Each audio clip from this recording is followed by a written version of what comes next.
Il est 7h moins 10, je suis réveillé depuis 5h, 5h20. C'est le jour qui m'a réveillé, mais sûrement pas le bruit. Le chien d'Avalanche est déjà en train de rogner son os.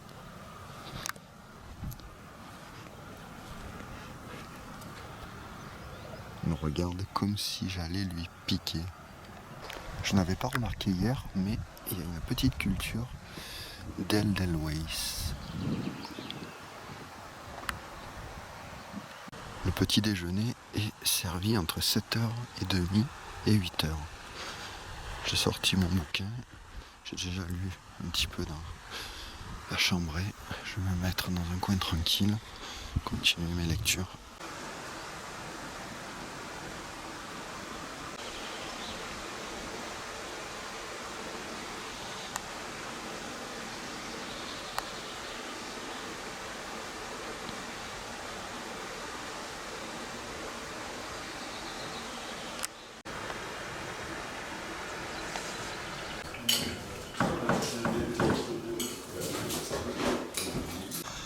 Je viens de prendre le départ pour l'étape suivante. Un dernier regard sur le magnifique refuge de Buffer avec de magnifiques personnes à l'intérieur. Voilà, j'ai fait un point avec Nadette et Claude sur les endroits à passer. Donc il va falloir que je monte au col de Buffer par là-haut. Et au niveau du col de Buffer, il y aura une bifurcation qui s'appelle la Sente des Grimpeurs, que j'emprunterai, qui suit la courbe de niveau. Et ensuite, c'est sur Roche Noire en redescendant vers le Chardonnay, le refuge du Chardonnay, que je vais rencontrer les premiers névés. Donc j'espère arriver pas trop tard pour pas trop m'enfoncer. Sinon on prendra le temps pour pas se faire un genou. Au fond, mon objectif, qui est le col de Buffer. J'ai l'impression qu'il y a un ouvrage là-haut, peut-être un ouvrage militaire. Allez, un petit panorama. Et puis tout à l'heure, je suis un torrent. Il faut savoir que du côté du refuge, il y a un torrent qui passe d'un côté, un torrent qui passe de l'autre. La montée est pas trop difficile. Je pense que le col se fait facilement.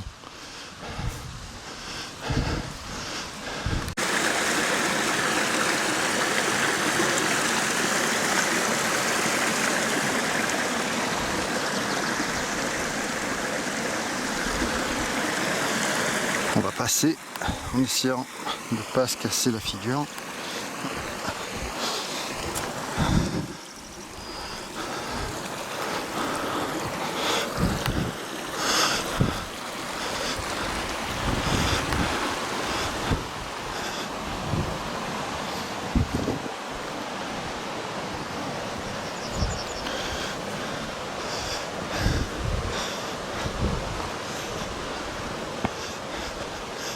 Je suis pas au paradis, mais je m'en approche. L'air est frais, la chaleur et les premiers rayons de la journée me tapent sur le bas des reins et le cou.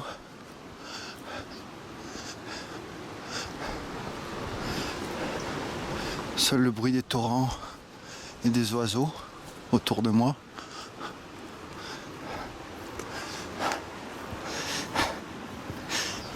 Il y a pire comme endroit.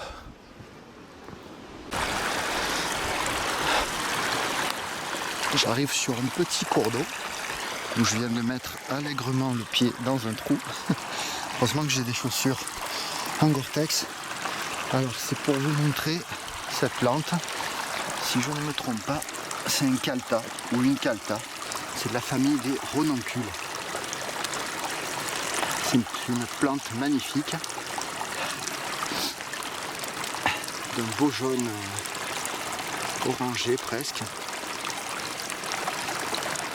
Et en général, sa particularité justement, c'est de pousser aux endroits à fort taux d'humidité. J'observe dans ce vallon 4 poteaux avec des isolateurs. Ça veut dire qu'à l'époque, le courant montait jusqu'ici, et je pense jusqu'au col.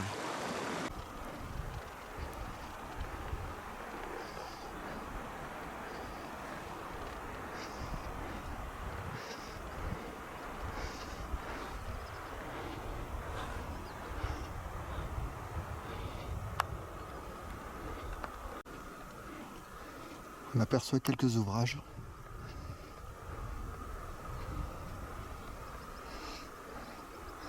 Comme je l'ai dit tout à l'heure, je pense qu'on a affaire à des ouvrages militaires. Je verrai plus haut.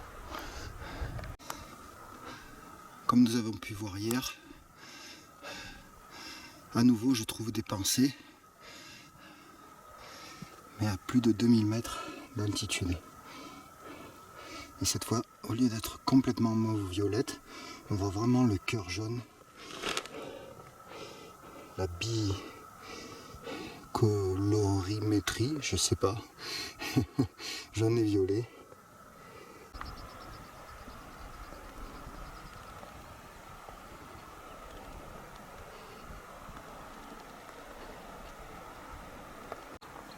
Je pense que je vais pas tarder à arriver au col dans quelques minutes. Donc je reviens sur mon panorama. Je vais zoomer.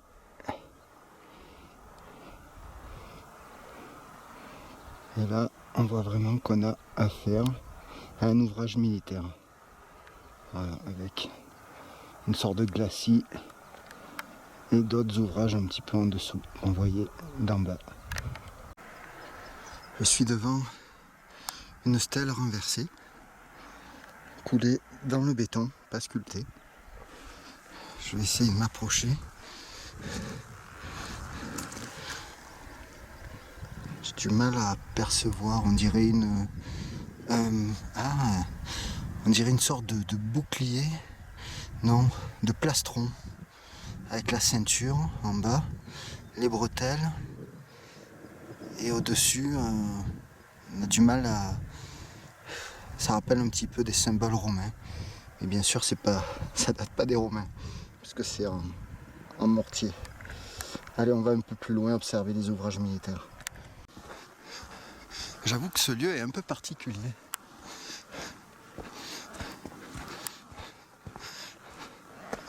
Il a fallu monter jusqu'ici pour construire tout cela. Depuis que je suis parti du refuge, je n'ai croisé personne et personne m'a suivi. Ça ressemble à une sorte de barbecue ou un four. Vu la taille de l'ouvrage, peut-être que c'est une grille d'aération. Je sais pas, avec quelque chose dedans. Je sais pas. Ouais, je sais pas. Sur la tourelle est marqué PMA 61. Pour les connaisseurs, cela doit évoquer quelque chose.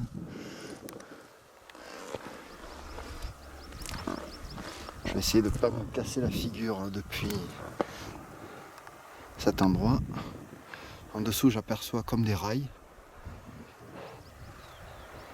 Je vais essayer de descendre un petit peu en dessous pour voir si je vois quelque chose. Et je pense que les poteaux que j'ai croisés tout à l'heure étaient pour électrifier cette zone-là. On voit un reste ici.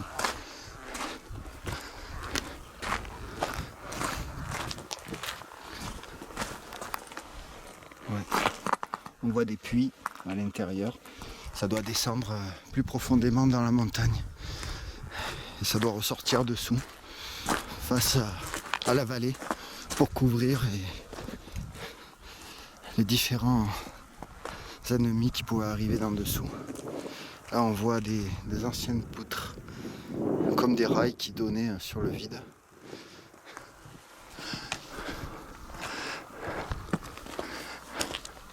Peut-être qu'il y a une entrée, on va voir. Et voilà. On va laisser les bâtons à l'extérieur, on va essayer d'aller voir. Oula, j'entends de l'eau qui coule. Alors je vais mettre le phare.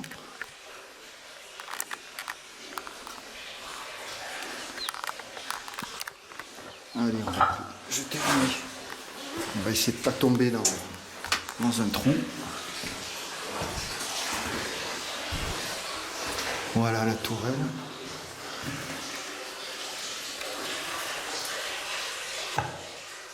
Il devait y avoir une plateforme là-haut qui n'existe plus.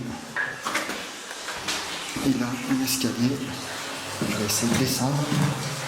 Je suis seul, donc il ne faut pas qu'il m'arrive quelque chose. Sinon, ça serait dommage. On va retrouver peut-être là.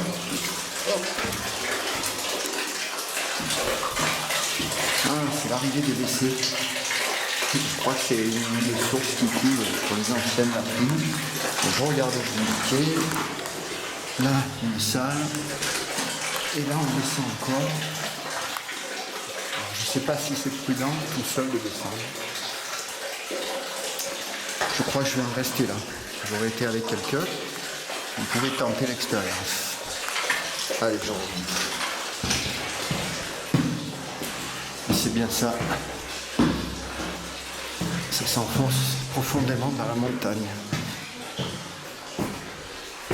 Une porte blindée avec des dessins.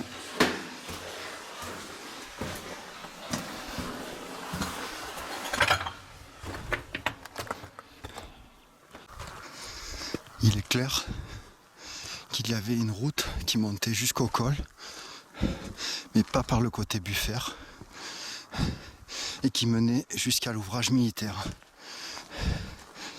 C'est ce sur quoi je suis en train de marcher. Donc des véhicules militaires pouvaient se rendre jusqu'ici.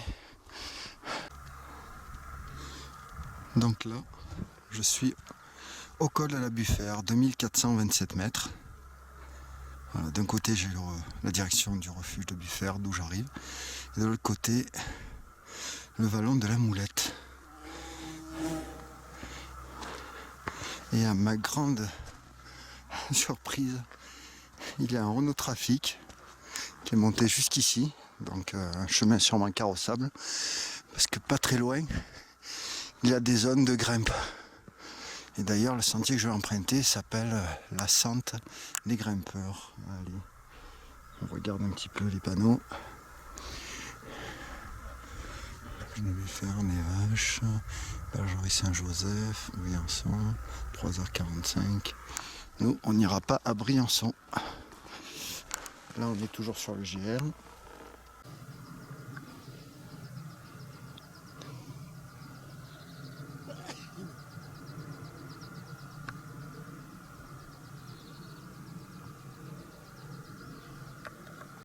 La vallée qu'on aperçoit en dessous, avec les tracés de piste en face, c'est Serre-Chevalier, avec juste en dessous Monnetier-les-Bains. Et au fond, peut-être que je me trompe, mais on doit commencer à être sur le glacier de la Meige. Si je ne me trompe pas, ça doit être Monnetier-les-Bains, mais je n'ai pas de certitude. Et là, juste pour montrer, voilà le sentier, enfin si je le trouve, qui est la Sente des Grimpeurs. J'ai quand même intérêt de faire attention aux endroits où je mets les pieds, pour pas trop me casser la figure dans les éboulis. On dirait pas, mais il y a de la pente.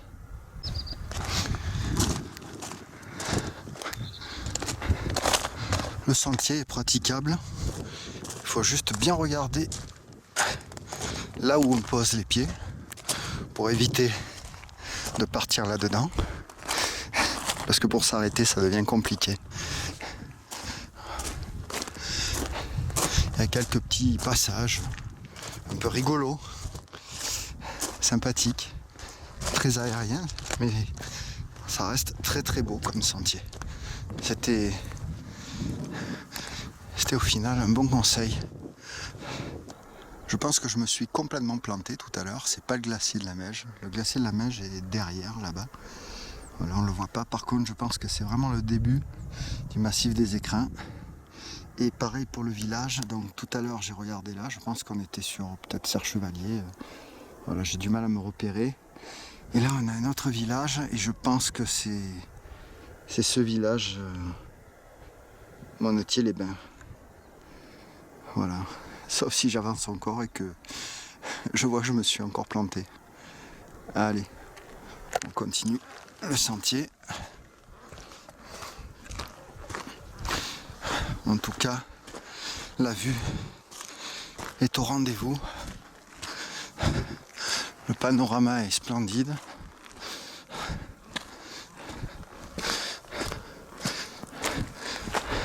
On a vraiment un sentiment de survol au-dessus de la vallée. Comme les choucas qui volent au-dessus de moi.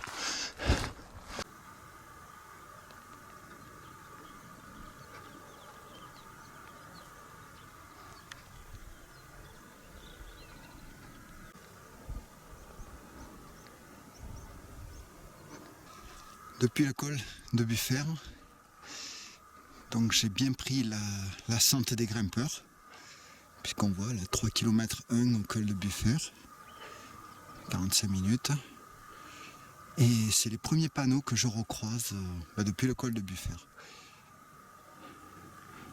Et je commençais à me dire, surtout sur la fin, le sentier est plus trop existant, donc je me posais la question pour savoir si j'étais toujours au bon endroit. Et je vais bien au refuge du Chardonnay, 4 km 9, 2h30. Donc maintenant il faut... Et col de la Roche-Noire. Donc je vais passer par le col de la Roche-Noire et après le refuge du Chardonnay. Et c'est normalement après le col de la Roche-Noire que je devrais trouver de la descente avec de la neige. C'est parti pour une bonne grimpée. Là j'ai repris le GR 57 puisque je l'avais quitté en prenant la sente des grimpeurs. Et je suis sur le chemin qui mène au refuge du Chardonnay. Mais avant cela, il va falloir passer cette zone. Et depuis tout à l'heure, j'essaie de voir de loin par où le sentier va passer.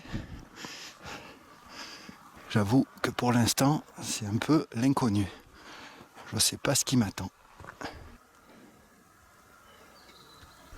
Je commence à bien m'élever vers le col de Roche-Noire.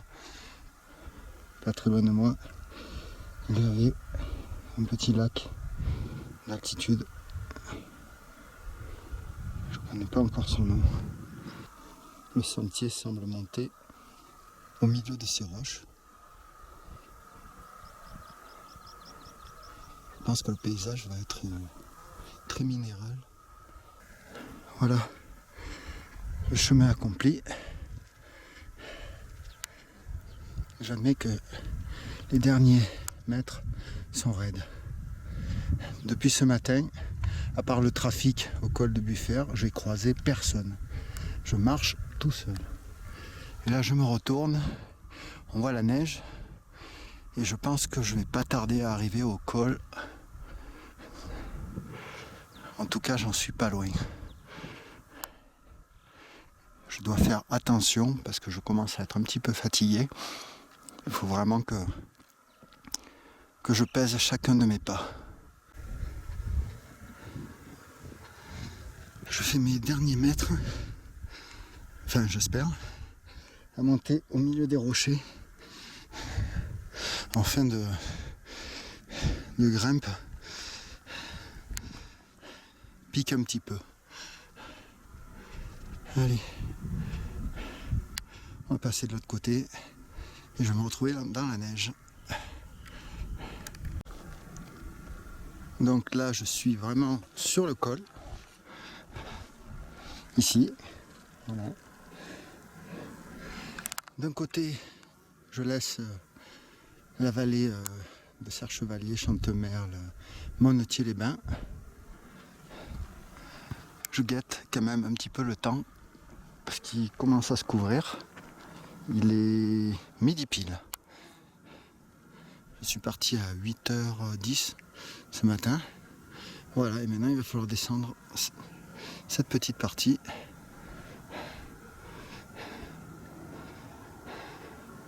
Que du bonheur.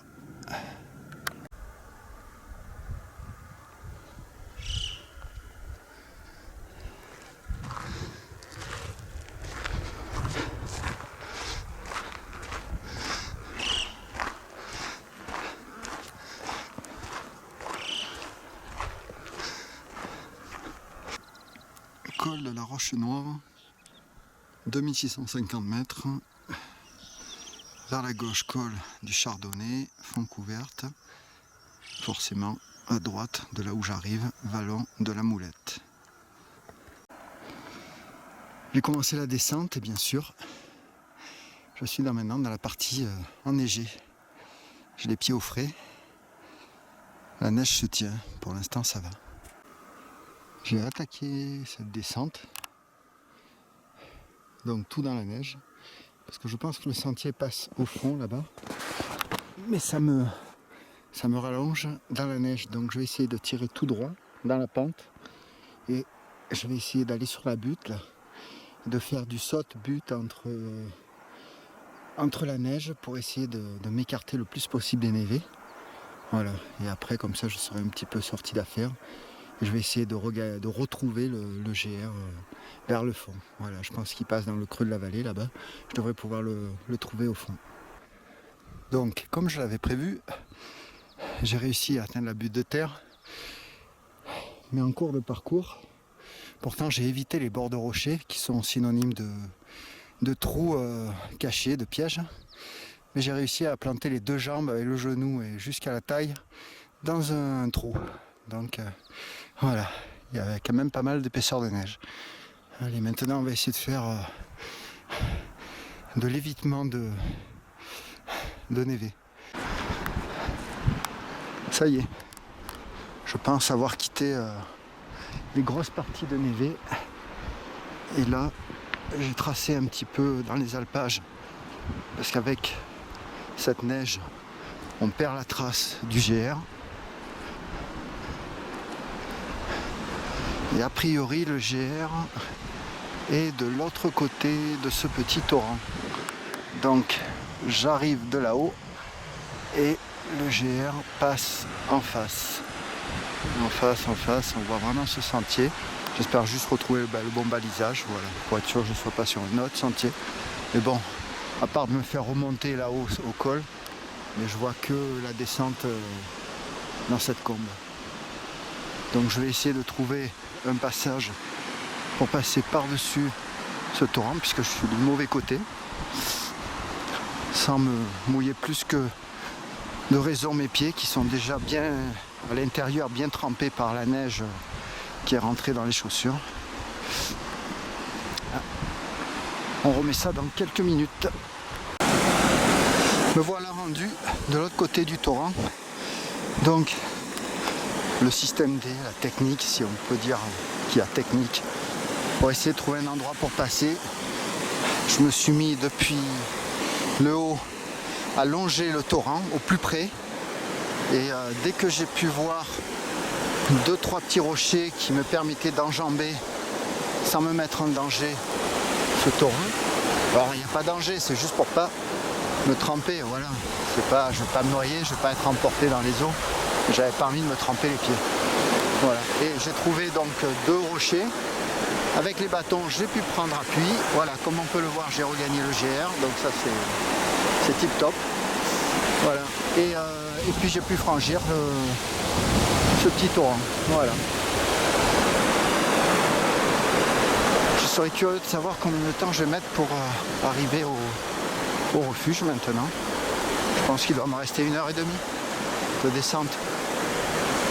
J'ai calculé, il est 12h40, j'ai calculé que j'arrivais avec les pauses photo, caméra, vers les 14h30.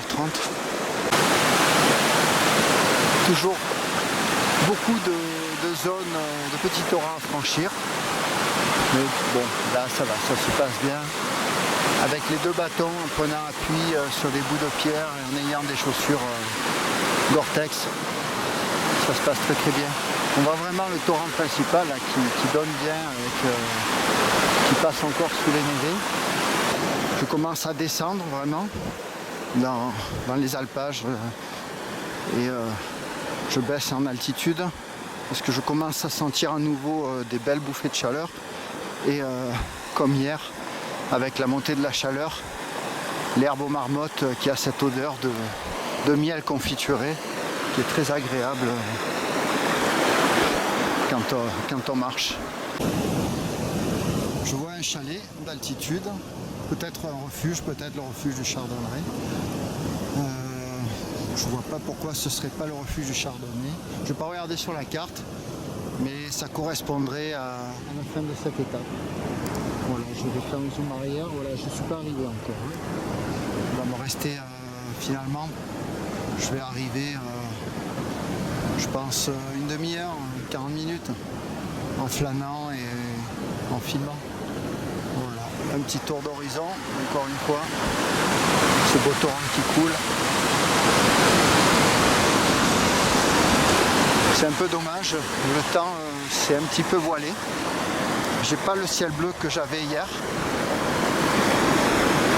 Enfin, tant qu'il pleut pas et qu'il ne me fait pas un orage de montagne, je suis preneur.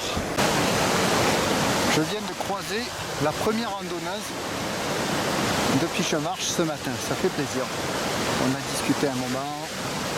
Apparemment, elle connaît très bien le coin. Et je voulais m'arrêter à cet endroit parce que les roches sont intéressantes ici. Elles sont rouillées. Je pense qu'elles contiennent un taux de fer assez important. Ruisseau du Raisin. On prend les panneaux, donc col de la Roche-Noire, col de Buffert, refuge du Chardonneret, 10 minutes. Je suis arrivé, pont couverte, 45 minutes, col du Chardonneret, 3 km 50 minutes, et col de la Consonnière, à 8 km 2h30 par là. À nouveau, comme hier, le refuge est niché dans des alpages bien verts, avec des petits points violets, ce sont les pensées. Me voilà arrivé. Petit tour d'horizon. En bas, il y a un petit lac avec des gens qui se sont posés, avec des enfants. Et on voit près du cours d'eau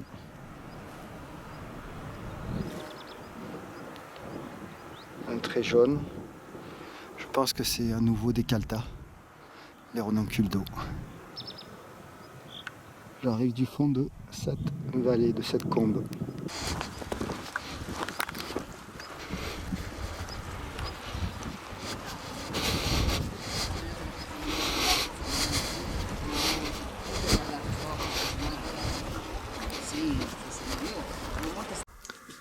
Découverte des chambrées. Donc celle-ci peut accueillir 4 personnes. Petite visite. Un beau dessin graphe. Donc là c'est 2 lits doubles à chaque fois. Même sanction. 4 lits individuels. 2 lits doubles. 4 lits individuels. Et là, on ressort du côté. Donc je sais pas si ça s'ouvre. Oui, ça s'ouvre. Je vais pouvoir aller étendre les affaires. Et au-dessus, qu'avons-nous? Je pense qu'il doit y avoir aussi des chambrées. Voilà.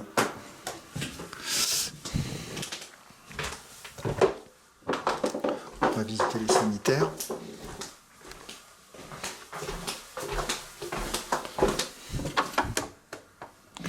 Avant qu'il y ait trop de monde. A priori, on attend un petit groupe de 20 et quelques personnes. Donc voilà les sanitaires, le lavabo et de chaque côté des toilettes et des douches.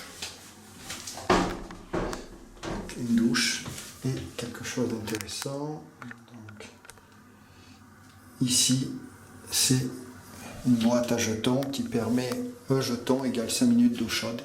Parce que l'eau chaude est une denrée rare en montagne. Voilà, j'ai utilisé un jeton pour me doucher. Elle a été longue à venir puisque je suis a priori le premier à m'en être servi. Ça a été peu de pression, mais on s'en sort. Voilà. Et la vue sur les montagnes depuis le lavabo. Ici, on continue la visite. Donc une carte. Ah ben ça m'arrange. C'est la même carte que j'ai. Je vais pouvoir regarder. Demain, c'est direction refuge du Récou, ici. Voilà. Et là, c'est la zone où on dépose ses chaussures de ski ou de rando pour pas tout dégueulasser. Et ensuite, on a accès à des slaps ou des crocs. Moi, j'apporte mes propres tongs, donc je suis autonome de ce côté-là.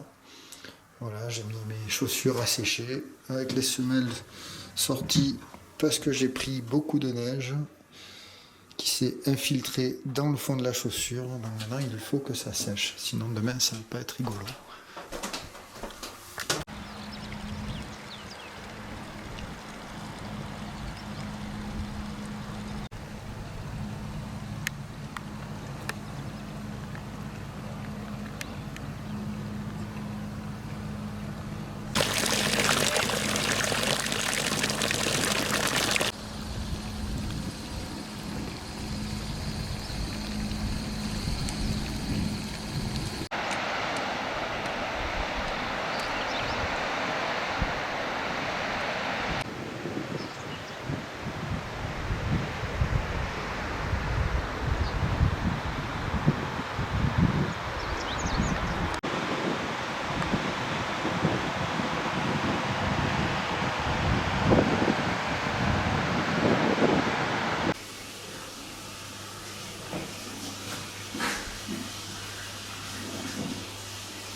Bon, merci. Bonne continuation. Merci, au revoir. Je laisse juste la journée finir de s'écouler. On va pas tarder à passer à table. L'air sent toujours le miel. Il fait encore chaud. Le soleil tape encore assez fort. Voilà. Une journée qui s'achève.